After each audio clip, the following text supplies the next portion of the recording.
Through a Therapist's Eyes, episode 290. We are going to be talking about, what are we talking about, Victoria? We're talking about why some people can't say no.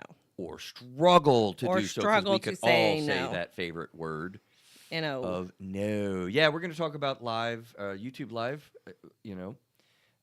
when was the last time I wanted to say no but said yes instead? What was the feeling at that moment? Do I fear consequences of setting boundaries, such as disappointing others or upsetting others? And then how has my inability to say no affected my stress levels and overall happiness? So if you're catching us here on this platform for the first time, we do come live on 6:15 or so every Thursday to do the live show, and then it gets recorded. So this is the order before the recording. And John is not with us. No. He has been recovering, and we have Miss Victoria Pendergrass, not to be confused with Pentergrass that I've said long ago. I haven't done that in a while. I appreciate it. Yeah, I got it together. Because my name is Pendergrass. I'm a little slow in the uptake sometimes. Okay. But actually, once something gets locked in my locking brain, it just... Yeah. Yeah, so I probably shouldn't have made that joke, because next week I'll be like... That's okay. Screwed up. You just said it's not okay. Is it whatever. okay or not okay? I mean... You're just not going to let it... You're just going to let it go. Yeah. I'll just drink my coffee. Or you could tell me no. Get it? See the... Yeah, I got it. All right, never mind. Hilarious, guys. He's hilarious. I'm struggling. All right, we are ready to go, I believe, whenever the man... I mean, I'm the one that's drinking coffee at almost 6:30 You are, but I night. did that yesterday. Yeah, Like, I needed a coffee at 4 or 3. I was like, all right, listen, I hadn't had coffee today. I'm going to do the afternoon coffee thing. That's a mark of getting old, Victoria. Yeah? Yeah. Or is that you admitting that you're old? Why is my volume all... I don't know. I just heard my voice, and right? it was rather but weird. The D&D should take the volume off, right? Why is... The what? No, two different... Neil's telling me no. You would think when you have it on D&D, you wouldn't have... Oh, do not disturb? Yeah, don't disturb me either, it should mean. Yeah, no, but that only means when your phone is locked. If your phone is unlocked, then your do not disturb is not on. It does not work. Your do not disturb only works when your phone is locked. How do you lock a phone, and why would you do so? When you when your phone's like this, when it's on your lock screen. Yeah. But once I open my phone to my background, my do not disturb is no longer working. It is only working when I lock my phone and like put it down. Really? Yeah. That's super important, Neil, because when we do virtual stuff and I do it at home or when I'm on my phone, people can still call in. So I need to lock it. Yeah. Right? And that will ensure that doesn't happen. Remember how that's one of the problems that was Am happening? I wrong in that, Neil? You don't have an Apple, do you? You do. So is she right or not? I don't know about the locking, but if you're on your phone doing a show and you lock it, that closes you'll like not be connected to the show. So you can't even lock it. You have to put it on airplane mode and then turn your cellular on so that way you're on Wi-Fi versus cellular to try to get people from. Yeah. The do not disturb might work a little bit. Now with the new updates, there might be more ways of you to like have it on if you're still like utilizing your phone and apps in your phone. But as far as I know, because it's do not disturb. Well, so the point of it is that I'm putting my phone down so that nobody can or only certain people. Yeah, for like nighttime or whatever. Or whatever, yeah. Yeah. All right. Or when I'm like you're gonna have to help me driving. with that because that blocks me. But we need to get going. We need to get going. All right. Let's get going. 3, 2, 1. Hello, this is Through a Therapist's Eyes on October the 3rd. On October 3rd, he asked me what day it was. I Huh? told him it was October 3rd. When did I ask you what day it was? Okay. It's All right, you are interrupting the intro. That is Victoria Pendergrass, Hi, who guys. is with us.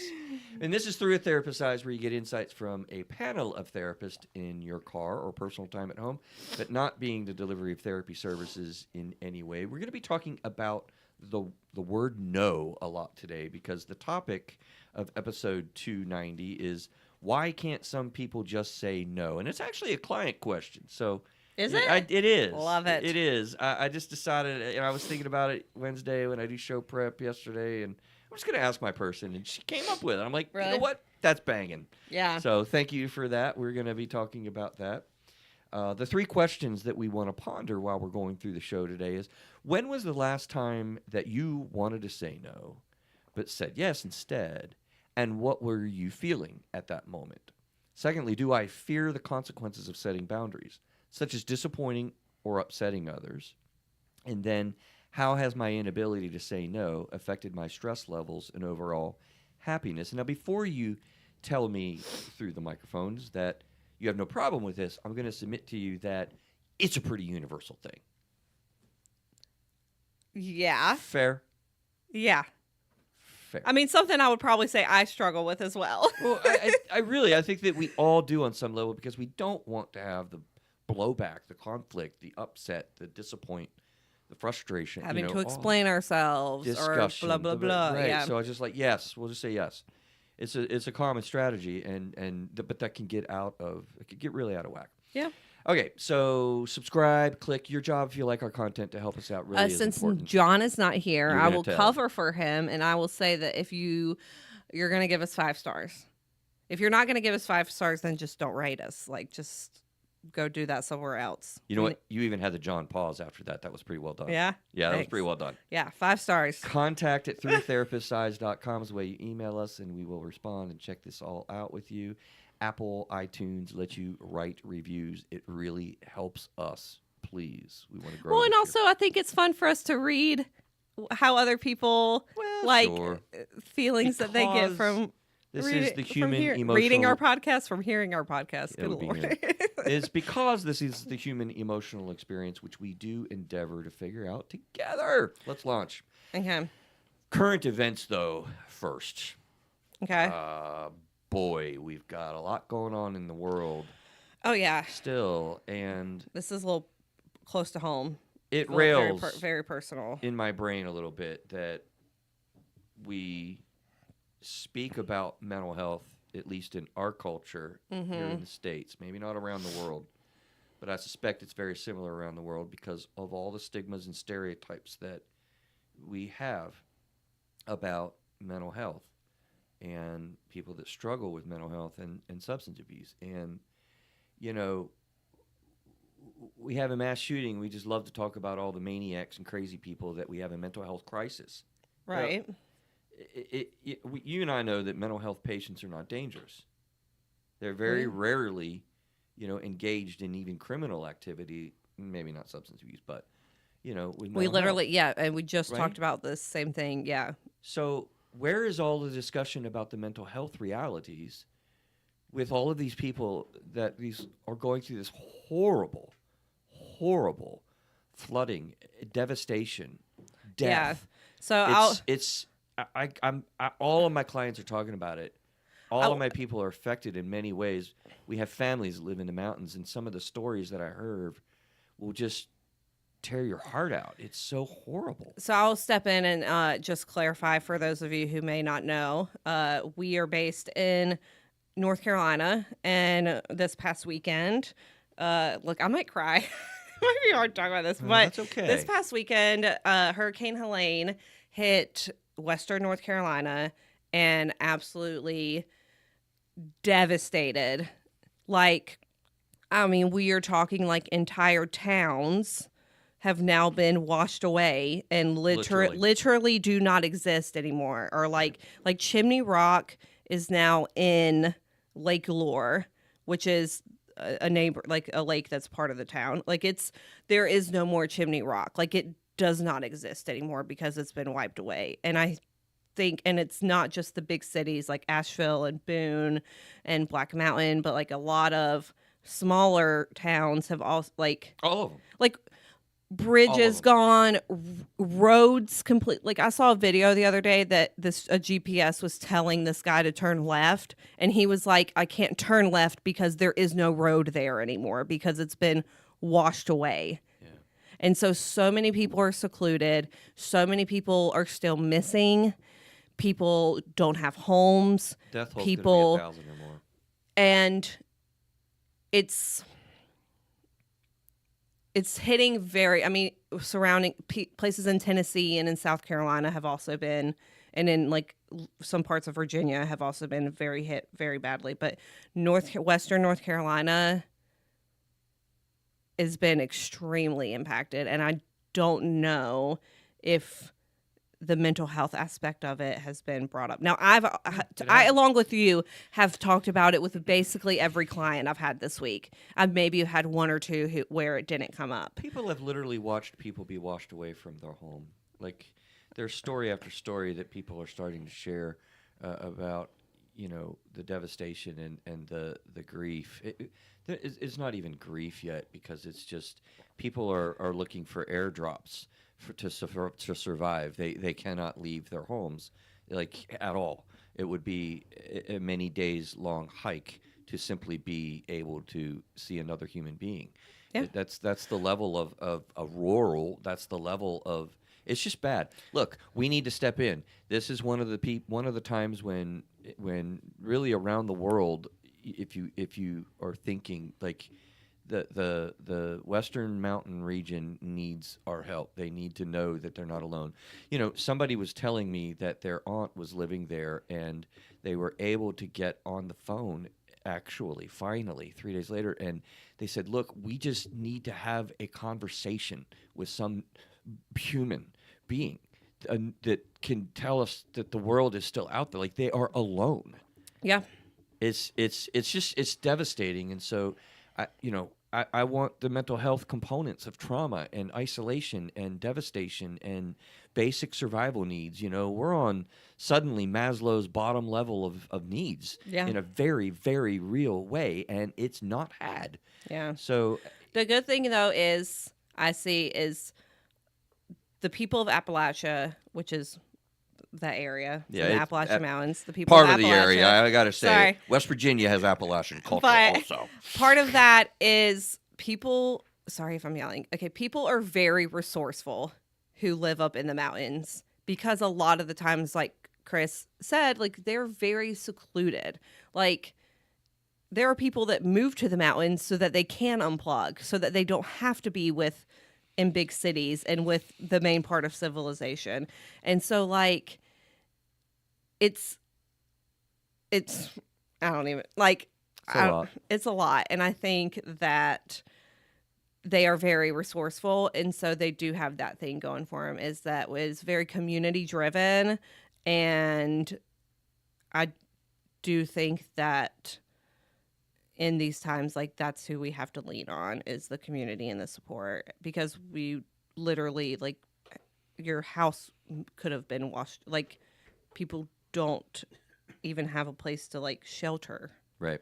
So we'll move on. It's tough, and I want people to be very aware of and sensitive to the trauma effects, and all of the children who are going to be struggling. This is a lifetime trauma event that all of the people in the Western Mountains and surrounding areas of North Carolina are affected by. Yeah. There isn't a man, woman, or child that isn't now engaged in trauma. Yeah.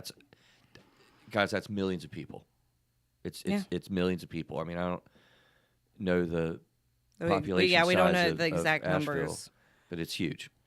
So let's be with them in prayer. If you're a praying person, let's be them with money. If you're a giving person, let's be with them in Facebook and encouragement, because that is a way that you can engage with people now, and that is a benefit, because they just need to know normal talk.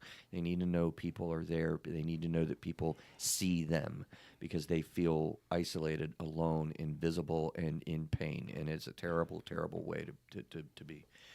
All right, let's move on to brighter topics and cooler days, because we're in fall. October. Have you had a pumpkin latte yet? I don't really drink those anymore. Ouch. I haven't had a PSL in Ouch. a long time. You can answer these questions if you want to, or if not, that's fine. When was the last time you, Victoria, wanted to say no but said yes instead? What was the feeling at that moment? We do that with our kids all the time, right? I was going to say, I probably did that earlier today. Right? Or yesterday. It's a tough thing. You think that this doesn't affect you, and I'm going to say that you are missing the point, because this is a human emotional experience. Victoria, did you fear the consequences of setting boundaries, such as disappointing the kiddo, the hubby, or upsetting others in some sort of way? I mean, that's a pretty common experience. Oh, yeah. And lastly, I'm going to ask you, how has your inability to say no at times affected your stress levels and overall happiness? This can be a rough thing. Lots of resentments get born from this. Yeah. Lots of hurts get created with this. Lots of frustration gets, acted out with this. Yeah. It's a lot. It can be. So why, oh why, dear Victoria, why, answer this question, is this the case? Let's take a deep dive on Like, some of the why things do some that people contribute. Yeah, can't but say no? But in general, what do you think off the top of your head, The first that this thing that really That comes to my mind is bites into people? people pleasing. Yeah. Is the whole, like, I don't want to be a disappointment. I don't want to let people down.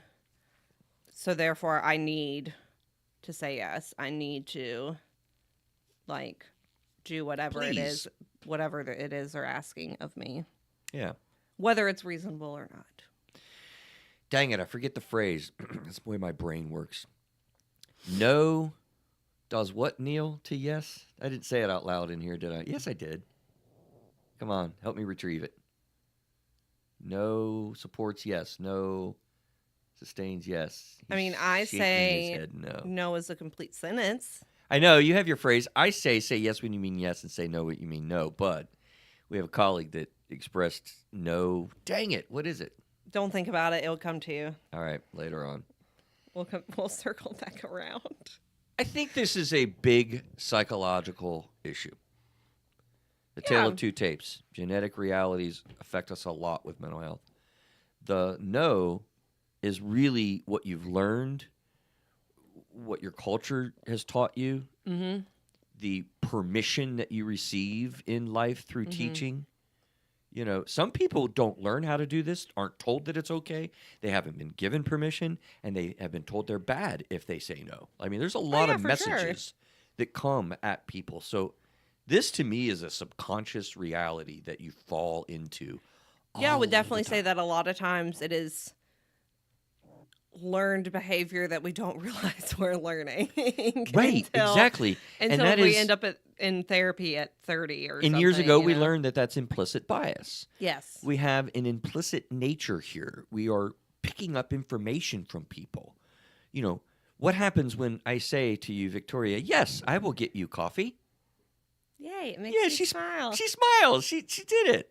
And what happens when I say, no, Victoria, I do not want to go get coffee? Fine, I'll get it myself. Frowny face and the voice tone. I don't want to get frowny face, voice tone, Are or you sure scorn. you're already going to the kitchen? Oh, or guilt tripped. Right? Yeah.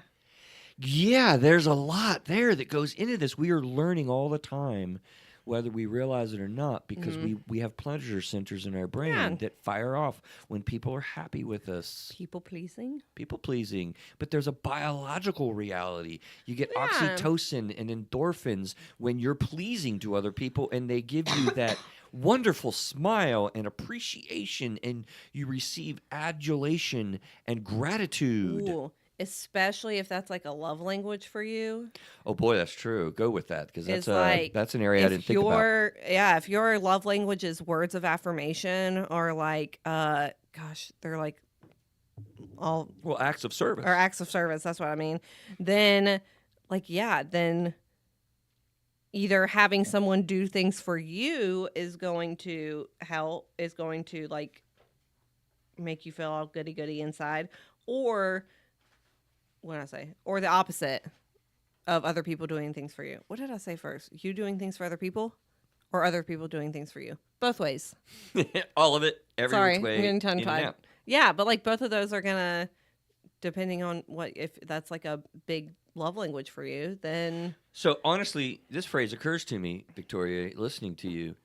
Part of the reason why we have a hard time saying no is because we have a great time saying yes. Oh, for sure. Right?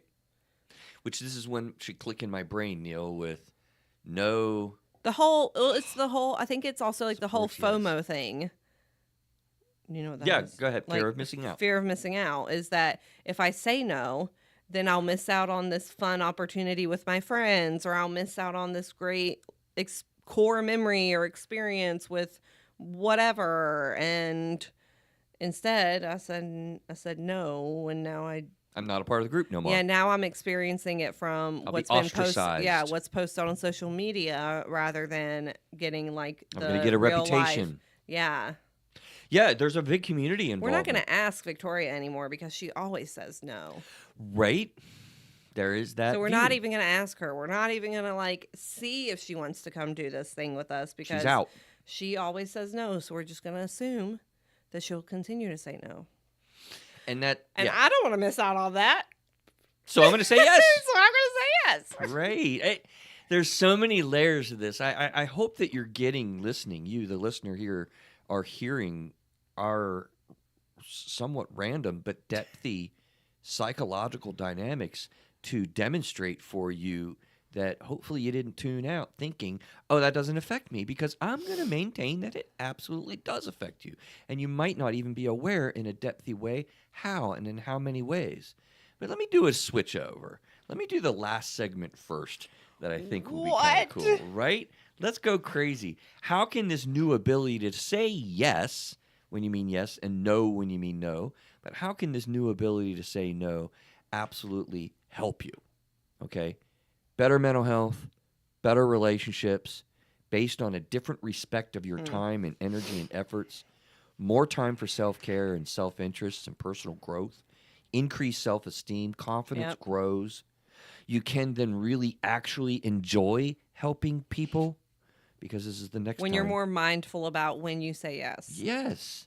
You get increased grace from other people, and more importantly, from and for yourself. You can be graceful. I mean, being able to say no allows you to say yes. Well, yeah. If you can't say no, you can't really say yes. And mean it.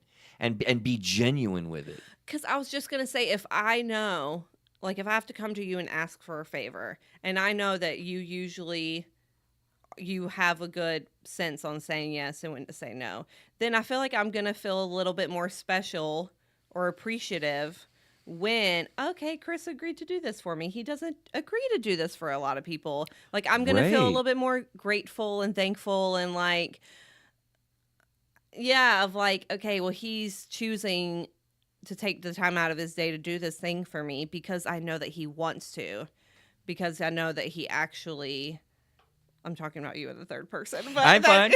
I am here. He's actually like, he said yes because he can really meant it. Yeah, and that he's not just saying yes to like placate. You ever get a yes response and they're totally placating? How do you feel when somebody's like, yeah, I'll get you a cup of coffee, Victoria? Well, then I get all passive aggressive. No, fine. Oh, I'll get it myself then. You don't have Thank to you get very it. much. Yeah. Mm-hmm. You could just say no if you want to. I do that all the time. I see how you think about me. I'm like, you could have just said no if you really don't want to. Right? Husbands and wives get into this a lot. I can imagine you saying that to Josh. Yeah. That's been said. Her face is turning colors. Definitely. It's horrible to receive yes when the person doesn't really mean it. It's Yeah. belittling Well, almost. And it's especially, good gosh. You're okay. Especially coffee in you. depending on like what the specific situation is, that you might be asking, that they might be saying yes to. Mm-hmm. Okay, let's go through the list of why this is the case that it's so hard to say no. And the ones that we've already hit, let's just move on. Okay. But I want to take a dive on these things because we got lists, but they mean something. Mm-hmm. Having a fear of disappointing others, we talked about. Fear of conflict. How many people have a fear of conflict on some level?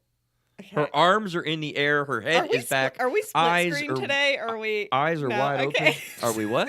I said, are we split screen today, like on the thing, or is he bouncing back and forth? Because then nobody just saw my grand arm gesture. Fear of conflict, So Victoria. recently, look, just because I've been saying it this week, you know how I love this, is I've recently been saying, like, instead of using the word conflict or like confrontation, to use the phrase like addressing the issue.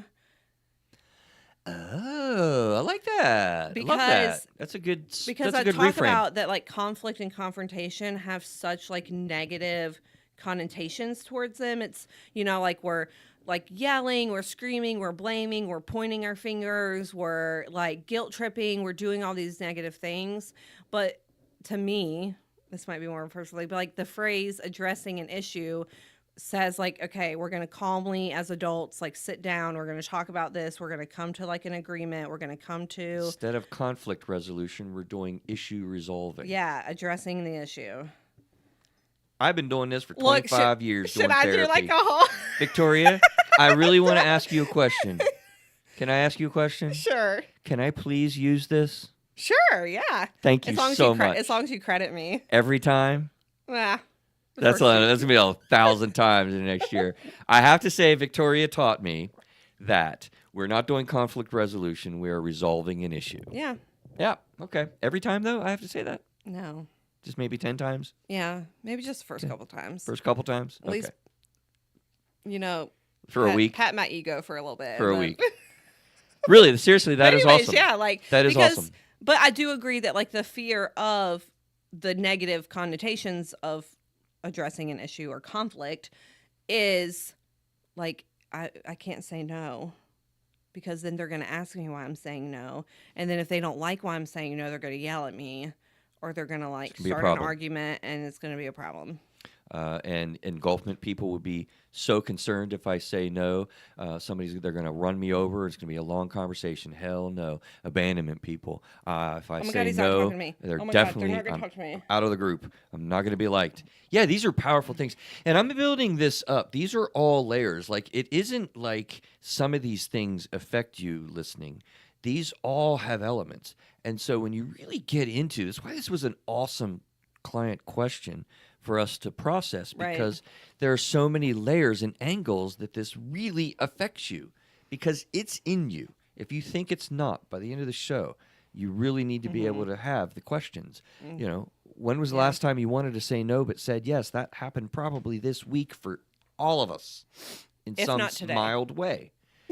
Do you fear the consequences of setting boundaries, such as these things that we're talking about? Disappointing, upsetting others, what have you. People pleasing, fears. Yeah. How has your inability to say no affected your stress levels and overall happiness? Because another angle of we were talking about this, but I want to stay on it just a little bit longer because the culture that we're in, the family dynamics, the smile that you get when you say yes, the frown when you get when you say no, that's culture. Well, and we'll get. And it's okay, all I'll wait and say around this you. when we get to our next thing. Yeah, it's all around you all the time. There's great pressure from people. Well, and that goes into the next one, desire for approval and acceptance. Okay, yeah. Which we kind of already talked about. We talked about that. Then we have cultural and family conditioning, familial conditioning. I was going to talk about that is a lot of times, depending on your culture and depending on how you view Italian, Hungarian. I'm not going to say anybody specifically, Hispanic. But depending on how you view your elders, like we do what they say. We don't push back. We don't talk back. We don't say no. And so then that's like when that's what you're raised in, then that's all you know. It's hard to overcome. And then you sometimes until you're an adult yourself, you don't realize that I could have said no all these years to certain things. Like Mama gave me the stink eye every time I said no. I ain't doing that. Yeah. I got spankings from Daddy when he didn't like my answers, and usually it was when I wouldn't do something. I don't want that. Those are powerfully ingrained. Or we were taught that we respect our elders, and part of respecting our elders means that we don't say no to them. And respect means blah, blah. yes. Yeah. Disrespect means no. Oh my God, that's a good one too. I mean, honestly, as I'm talking about all these particulars, it's dawning on me. Yeah. And so usually when I'm sitting with a client and we're talking about their circumstances and stuff, I got the story and I know them and I'm working with them and I pinpoint it to, kind of what's going on, and we work on that, and that builds up our abilities. Yeah. But I'm realizing literally with this conversation how deep this goes. I don't think I realized that even in my show prep of the dynamic nature that this really hits people. Yeah. And it's chronic. and it Yeah. stays with you until you purposefully reframe your brain and retrain what it is that you know is normed and learn actively doing a learning of how to say no. I mean, that's crazy, but that's it's very true. Yeah. Keep going. Low self-esteem is one we haven't talked about yet. People pleasing we did. Low self-esteem, boy, Low that's self-worth. huge. Both, right? Low self-esteem, low self-worth, when you feel guilty, all of those things work together. When you're down, Yeah. I do think there is a level of confidence that has to be had for some people to say no. Like they have to, like you Speak it have to have, again. you have to have some form. Let me start over. You have to have some form of or level of confidence in order to be able to say no. Because then High you have level, to be low level, or medium? I would say at least like a low to medium level, because a lot of times you have to be willing to, not saying that you have to explain why you're saying no, but a lot of times you have to have that confidence to be able to back it up and to stick with it and to say, if I'm saying no, I'm sticking with no, and I'm not, if you put a little pressure on me, then I'll say yes. No, like I mean no, I'm saying no. I have to have that confidence to stick with it and to be able to say, like, even if I'm not giving an explanation of why I'm saying no, because an explanation is not always needed, then I'm still sticking to it. And I'm having the confidence that my own, like, mental health is taking priority here or whatever. And, I'm going listening from to there. you, and I think you're really on point. It's another angle. I mean, this is such a dynamic thing that as we're talking about it, my brain is like just Firing. buzzing and firing and moving, because I'm wondering, and I never really thought of this as well, but I'm listening to you and I'm considering, like, is it fair to say that if you do have a hard time saying no, one of the first things that you probably want to look at, and for us therapists, when we see that with codependence or any level of, we'll talk about enmeshment and some other dynamics, should we just point ourselves to assess confidence first? And I think that's probably true. Yeah. Because I can you're see right, that. you have to have a level high enough, not terribly high, Right. High enough to withstand that pressure. The pushback, yeah. Because you're going to get blowback sometimes, and that's crushing. So you have to have a certain amount of risk tolerance with this skill. Right. And if you don't have this skill, we probably need to go backwards, start at a root, and look at the forgiveness or the confidence factor, level, yeah. and move that dial, and almost I would totally switch agree. our Yeah. target first, so we don't even work on this skill until we have worked on confidence a little Right. bit. I think that's so profound of a factor in why it's hard to say no, that might need to switch our thinking, Yeah. clinical No, direction. I totally, yeah. Yeah, I've never thought of that. Anxiety is the same, and guilt and all that. Need to fit in and be liked by others. We talked about inability to express emotional experiences. It's a tough one. Inability to express emotional experiences. If I say Is yes, that why it's hard for us to say no is because we have this inability to express emotional yes. Think about it. experiences. If we say Okay. yes, Yeah, that doesn't really indicate anything other than I'm well, I'm happy, I'm on board, I'm agreeable, I'm cool. Okay, I get where you're right? going with that. If I say no, I'm not showing- only am I none of those things, I'm something that you place on me. Well, I'm also showing a level of vulnerability because incredibly vulnerable. Because I'm saying I don't think I'm at a place where I can do this for you. Right. Like if I'm, yeah. Yeah. Sorry.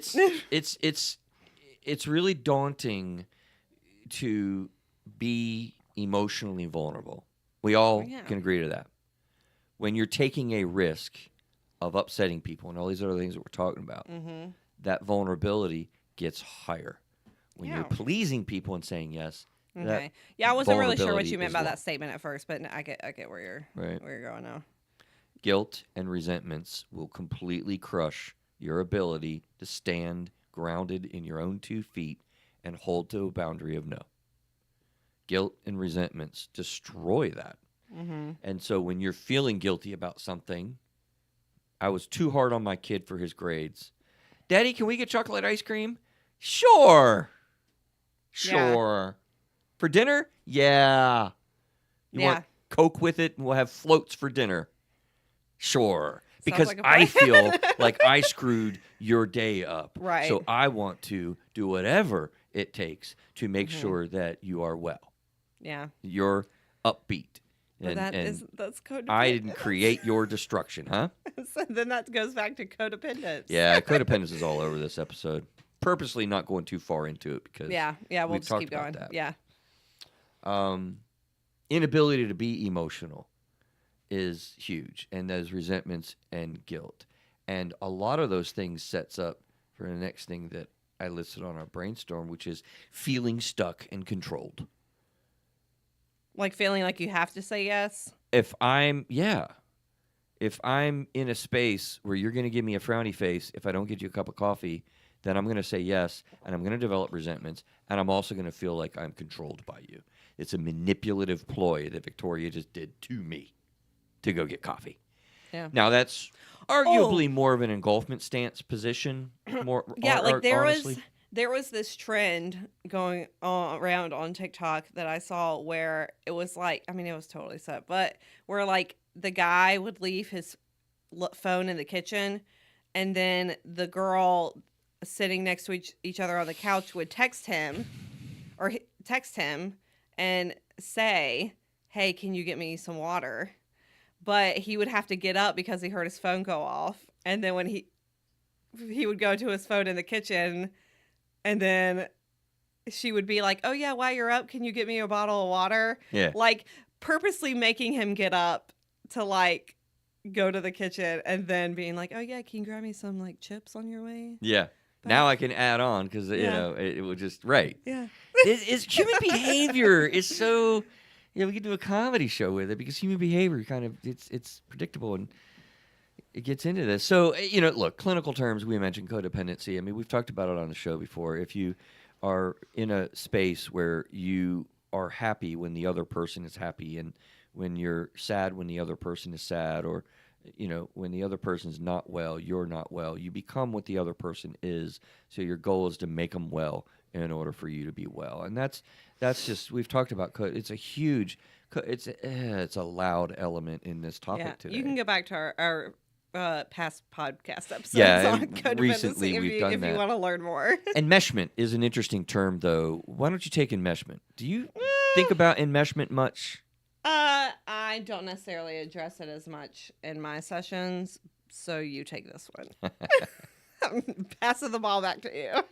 It's a clinical issue that really drives a stake in the heart of the ability to say no, because we have closeness and distance. You're either too distant or too close. We're never right on the button, right? So folks that are too close are really prone to being too close, too close. And we want to call that enmeshment. So I always think of, when I think of the term enmeshment, the church experience that I had one day. Sitting in church, and there's a lady in front of me to my right, you know, with a clearly single mom, or at least for the day. Maybe the husband wasn't there, but there was a teenage kid sitting with them, and the mom, for the entire service, was sitting there rubbing his back. Yeah, you've said rubbing that. his back, and you can tell the kid is sitting there like, "Oh my God, stop touching me!" And the mom just continues to rub his back. And you just want to lean forward and be Oh my like, God. "Excuse me, ma'am, can you stop rubbing your Please. son's back?"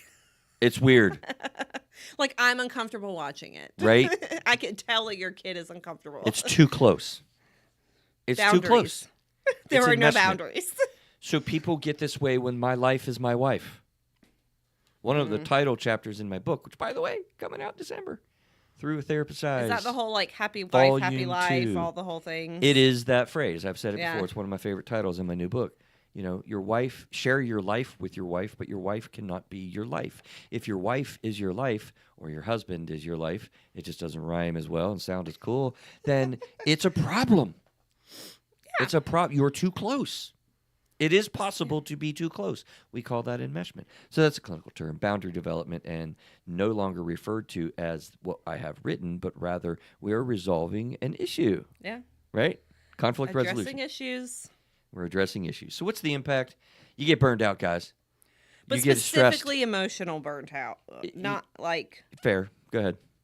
I wouldn't say necessarily you get like physically burnt out. Although you might if you're saying yes to do a whole bunch of physical things. I think you do. But I think the main thing that we want to address here is that it's emotional burnt out. Fair, but it is Like you're tired and yeah. exhausting, and it's a lot. Yeah. It's a lot. So we need to struggle with that and be careful because, you will get burned out. You will lose boundaries. You will increase your stress and anxiety. This is important because you will do damage to your relationships. You will literally damage the people that you care about by inability to say no. That sounds crazy, but it's so true. Your kids can't live in a cultural environment called the family when the alcoholic dad will never allow people to speak their mind because you get crushed whenever you do. So I can't say no. I'm just going to avoid that crap out of this and stay at my friend's house as much as I can. This is manifests all of this, right? Suppressed emotions. Developing all kinds of resentments. These are the impacts. But I want to be quick with that. We want to get to the next one. Because we want to spend a lot of time on how can we really learn this. Okay? Let's really settle into these because I think people really need to understand the dynamics of how depthy this is. And now we need to understand the dynamics of how to get out of this trap. Right. You have complete agency in your life. You are empowered to be and do what you want to be. We all are just as human beings. We don't feel that way a lot of the times. We feel stuck a lot of times. But we're really not. So we want to reframe your beliefs. Right. How do we reframe something that you didn't even know was an implicit bias and gears you towards saying yes when you don't mean yes? Well, one, I would say we do the work to uncover those beliefs. You have to develop the insight that this is the case. The self-awareness. The light bulb needs to go off. I love that. In your head. Victoria, insight is a great place to start with our work. Then from there you can kind of create a game plan for like how we're going to move forward. And like I always tell my clients is we're not trying to overwhelm ourselves. It's okay to just pick one. Like it's just okay to pick one thing and address that one thing and then move on. But let's stay on this because what beliefs do you maybe have that you need to change, that you need to reframe, right? That you need to rewire, that you need to rethink? And these are beliefs that we talked about some of them, I think. Well, so yeah, I mean, like it could be like if I say no, I'm going to lose this friendship. Well, just because you say no, it doesn't mean if it's a solid friendship, you're not going to lose the friendship just because you say no to one thing. I can hear you thinking when Victoria says, I'm going to catch you now. I can hear you thinking, well, I'm not afraid of losing a friend. That doesn't affect me. Whoa, whoa, whoa, whoa. This is embedded. It is baked into your subconscious knowledge, even of wanting a smiley face instead of a frowny face. And you believe you're going to get a frowny face when you say no. Now, you don't think that. Yeah, that's not the thought that runs through but your head. It's ingrained in there. It's like second nature. So I love that, Victoria. You're absolutely on point. And I hope you realize, like, insight about these things. I really believe. I love that you said that because I want to write a model of therapy based on insight. I really do. And I think this is when we incorporate things like journaling, where how you document it. Like as you realize it, we're writing it down so that we can have like a physical thing to look at and use to like address things. So you have to have insight to be able to reframe this, and that really requires a lot of meditative exploration. You need to realize that it is baked in, and how did it get there? Yeah, Think so about your sometimes primary. backtracking and tracing where it came from. Think about your primary relationships. Yeah. Think about fundamental experiences that you've had in life. Those two things are going to be major drivers in what you will find. And assume when you're looking that they're there, because I'm sure they are.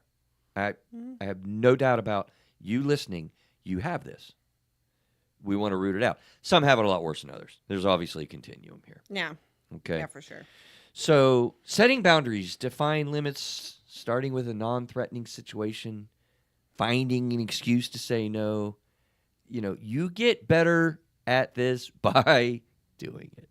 Well, and I literally just told someone earlier today, right before we did this, Okay. that saying no or specifically, I said setting up a boundary does not require you to give an excuse of why you're setting the boundary. You can set a boundary and just set a boundary. Right. You don't have to explain why. Go ahead. But that's, I think, the same thing with no. Like, you can just say no. And you don't have to make an excuse for why you're saying no. Oh, yeah, because it was specifically, I remember, specifically, it was this person, she's about to go on a work trip, and sometimes she doesn't want to go out with her coworkers, but she feels like she has to. And I said, if you don't want to go out with them, you can just say, like, I'm not going to go out with y'all. Like, People you feel don't, cultural, social pressure. but like, I think the thing I made a point is you don't have to make an excuse of like, oh, I have to talk to my family, or oh, I need to do this. You can just say like, hey, not tonight. Did her head explode? Yeah, maybe a little bit. Right? Yeah. It's like, But, like, bang, really? But I think it's more of that, like, because even sometimes we give an excuse to like ease the other person's response. Yeah, we're setting up And so, to like, make it less risky. but like I tell people all the time, and I don't know if you're going to agree with this or not. Oh, interesting. But like, I love that. but I And we tell my don't. clients all the time that they are Even not though it's rare. responsible, and they do not hold the blame and the weight for how other people respond or react to things that they do. That is the opposite of enmeshment, Right. right? But that's what that's what I teach and talk about. So like if someone gets upset because you're saying no, like that's not Not your on fault. you. That's not on you. It's not your That's fault. not your responsibility to hold. Which is why I'm saying that we don't necessarily have to give an excuse, because like you're only giving an excuse to lessen the blow to the person that you're saying no to. Yeah, you're preparing. It's all pre-concocted. Yeah, totally right. I mean, I don't know. I have so many thoughts about that, but we probably just should move on Yeah. from it because they're, We could again do like many more episodes which we have on boundaries. for sure. Start small is something with that though. Yeah, I would say focus just on that. Yeah. Can I get you? Can you go grab me a coffee at the store? Is a pretty simple thing and reasonable to say. No, I'm sorry, I don't have time, or non-excuse. Right. No, I'm unable to do that. Yeah. Sorry, that's not going to work for me. Yeah. Right? You could, label it out, but it doesn't have to be a long. And that's pretty small. Like the person's Yeah. going to understand. Oh, you mean to tell me you don't want to drive over town, get in your car, and get out of the office and break your train of thought and go get me a cup? I get it. It's an easy no. Yeah. So start small and build up Yeah. bigger. And Next one is my favorite. all right, No is a complete sentence. it's Period. there. Period. I thought that was original to you. No. Somebody else must have said it. No, it's not. I heard it from Ashley, the Mary Kate and Ashley, the Olsen twins, those siblings, and Elizabeth Olsen. They have repeatedly in interviews said that their dad taught them growing up that like no is a complete sentence. I don't know where he got it from, but I gotta say I use other people's phrases too. Neil, what it is the no serves the yes. okay, the no serves the yes. That's what I was We came struggling. full circle here. That's what I was struggling to forget with my friend. That's a T-shirt, by the way. We need to get this T-shirt project going, Neil. We got awesome gosh. slogans and phrases, and the no serves the yes needs to be on that list.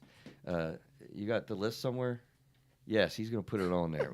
The no serves the yes is an awesome statement. But yeah, no is a complete sentence. Again, I think that goes also back to like you don't have to use an excuse or explain. You can just say no. Victoria, did we do a show on what your personal needs are recently? Yes, we did. We did. A whole deep dive. Well, listen, understand and accept your own needs is a huge part of being able to do that. Understand and accept your own needs. And if you have no idea what your own needs are, listen to the show about 5 weeks ago. Okay? Yeah. Is that how long ago it was? Actually, Something probably like that. longer. Stuff moves fast. Handling guilt and anxiety, yeah. You have to handle your emotional self. Reset with relationships dynamics, such as the enmeshment we were talking about. So you want to reset sometimes to beat the codependence, to beat the anxiety. Let me affirm that we're friends, Victoria. Yeah. We're friends. yes. We're awesome colleagues. Yeah. And I'm setting up, I'm resetting. Even though I said no to your coffee, we're okay here. Right? Our friendship is not over. It's not going to You're die. not going to kick me out of the practice. No. You wouldn't. Well, why would I kick you out if I said no to you? But anyway. Yeah, whatever. Or vice versa. You won't kick me out. Yeah. Absolutely. Okay, so resets can be helpful.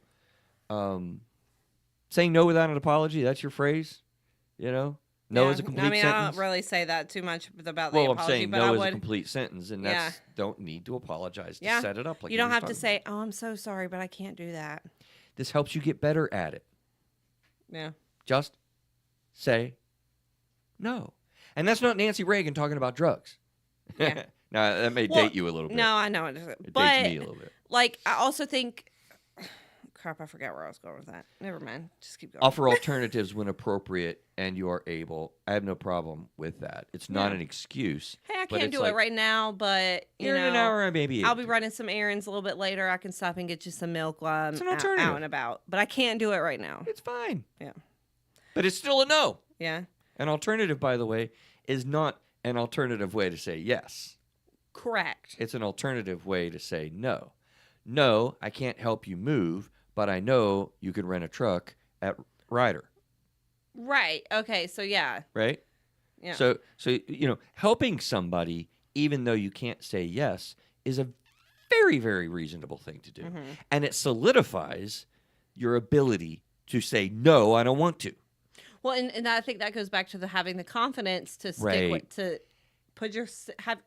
And that builds it. Yeah. Right? Honestly, if you figure out how to give an alternative, that like confidence Mm-hmm. is maybe a place to drop back to. So I never thought of that before either, to be honest with you. Yeah. If you have a hard time saying no, we probably want to look at what is your confidence level and target that. Secondarily to that is this idea. Go back and just, instead of saying no completely, use alternatives. Mm-hmm. Daddy, can I have chocolate floats for dinner today?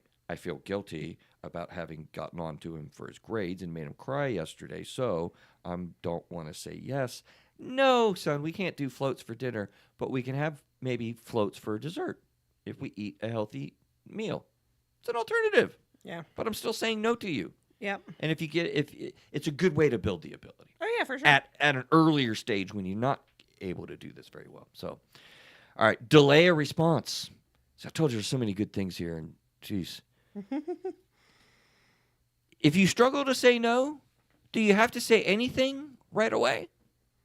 Let me think about it. I'll get back to you. Yeah, no, you don't have to say no or yes right away.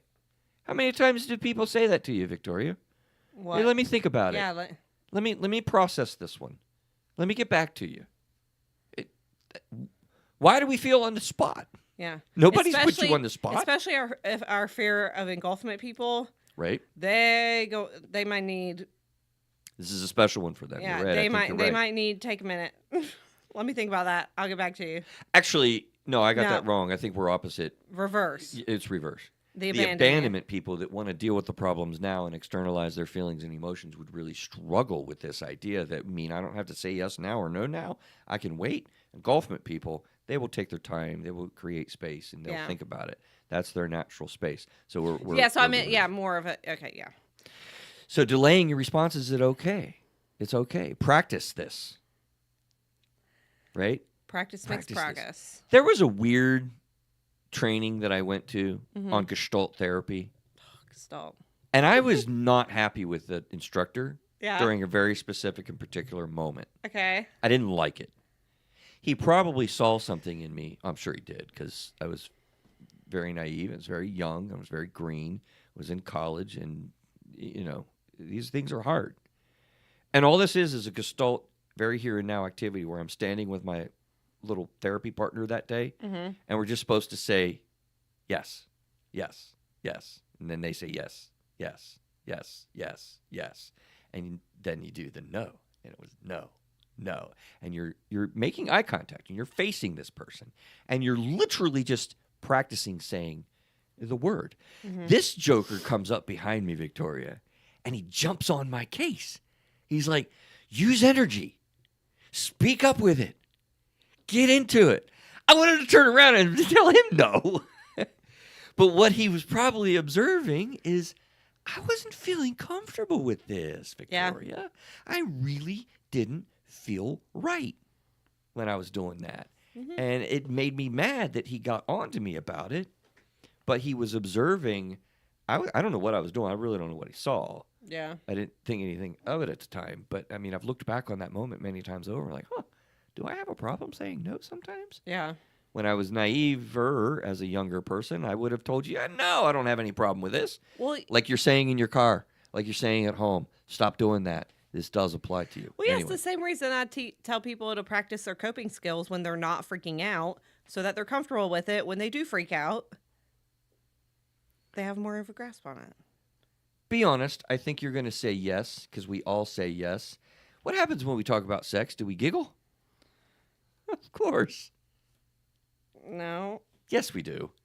You make jokes with your friends, and giggles come Okay. out when you talk about sex. It's just something. Sorry, that I kinda went happens. straight to professional. No, I don't giggle at professional. Well, professionally, I but- don't either. Well, actually, that's not true. I think usually we do.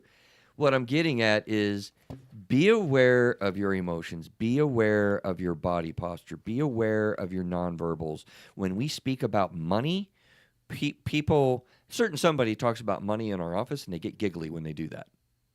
Right? Yeah. It's not good. Yeah, they do. It's not good. It conveys a message that you do not intend to convey. So when you're saying no, you have to be aware of just like No, I get it, giggling when yeah. we talk about sex, or giggling when we talk about money, or shutting down on the conversation with your husband that Or you're doing even the bills. or even the sense of one partner wants to initiate sex, but the other partner feels like they have to say yes, and they can't say, not necessarily that they have to say, not in like that, Feels but like. feels like. But then like if your body language is not, if they say yes, like to the sex, but then their body language is all closed off, then like maybe they don't actually feel, Gets twisted. yeah. Gets twisted. Learn patience, practice mindfulness. Let go. We've talked about letting go and sticking to the decision when you mentioned. But Well, let's talk serenity about prayer. rely on I said the serenity prayer. There you go. But let's talk about relying on others to help you decide when you need to say no. How about that?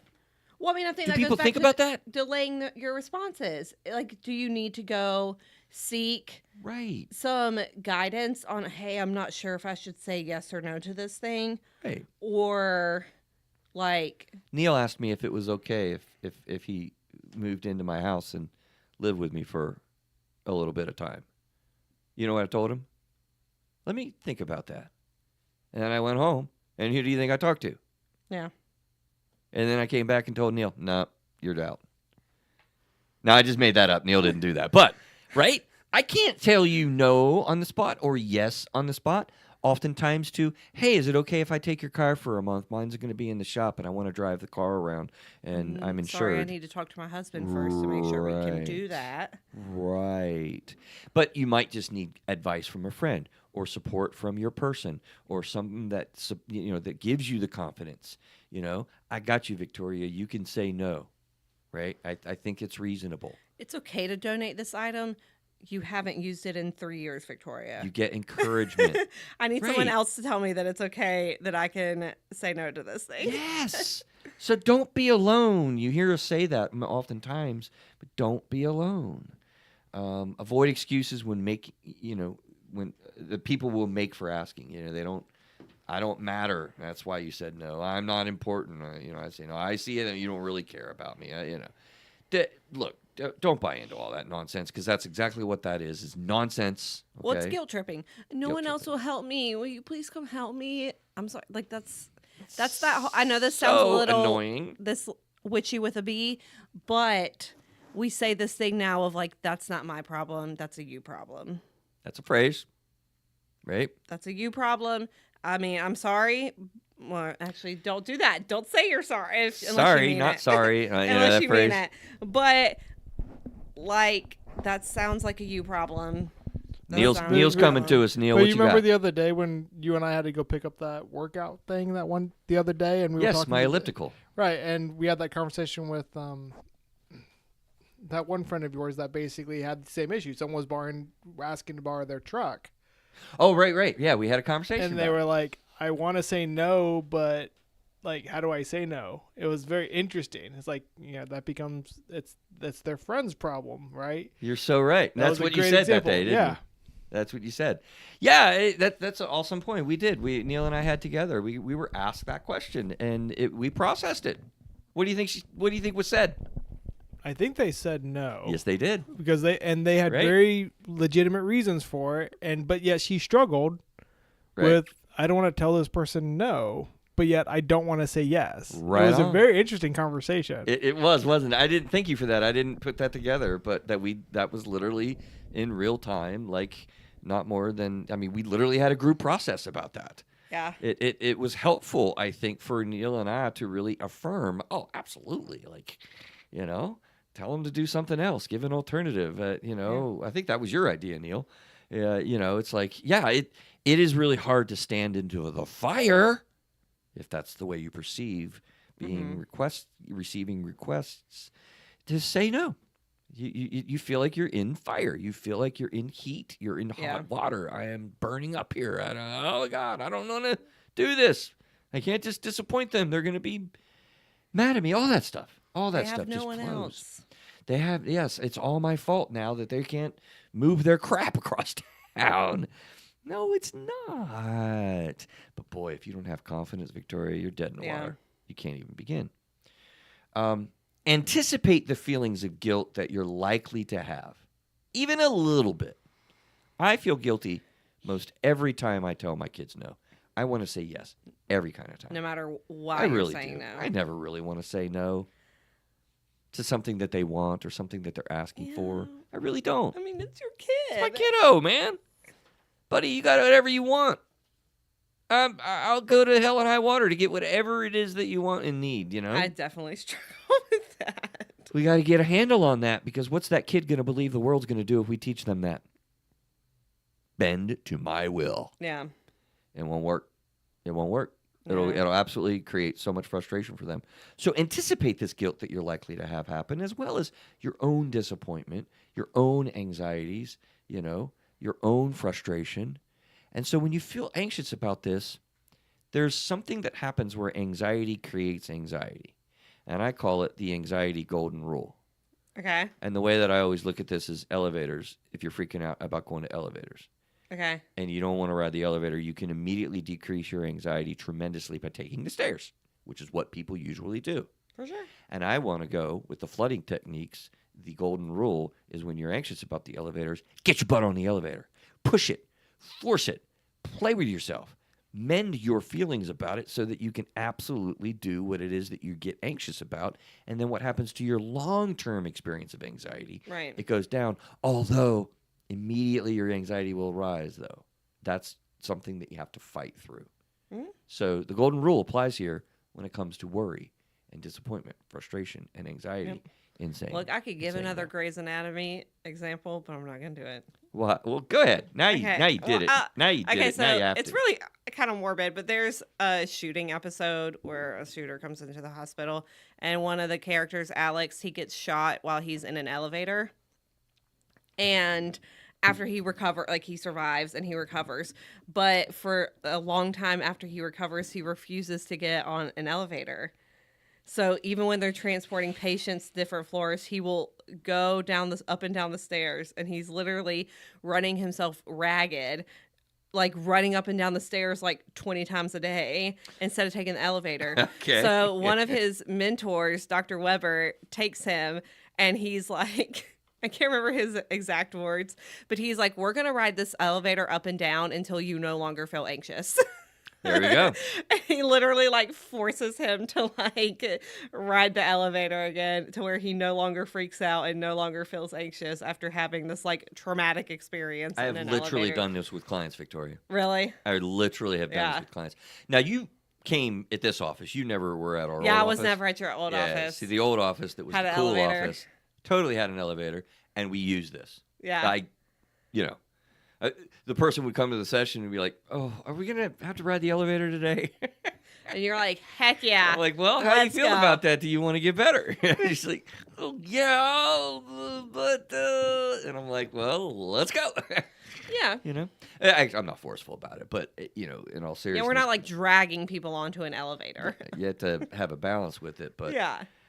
look, this is a almost universal human experience, and we really wanted to convince you to think about how does this apply to you? In what ways does this operate? Because, you have had times recently where you wanted to say no but said yes.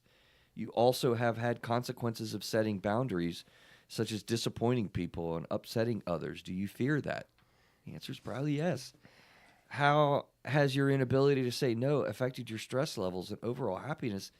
You are exhausted at the end of the day as a parent trying to say yes to Or as whatever a whimsical desire or as a and plea the kid coworker who has. constantly says yes to their other fellow coworkers or their boss or their whoever. Right. So, closing thoughts, taxiing in for a landing. I think this has really, hopefully, given you a sense of the depthiness that this has Yeah, I in would your say subconscious. I go back to my saying that I have in my office of practice makes progress.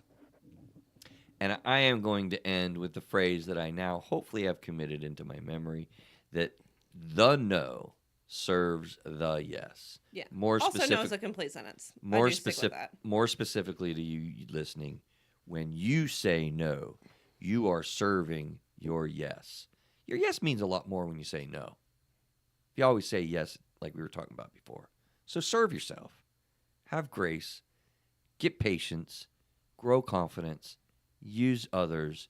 And by golly, when appropriate, say the word. No. Cool. Listen, stay well. Be well. We will see you next week. Take care. Bye, guys.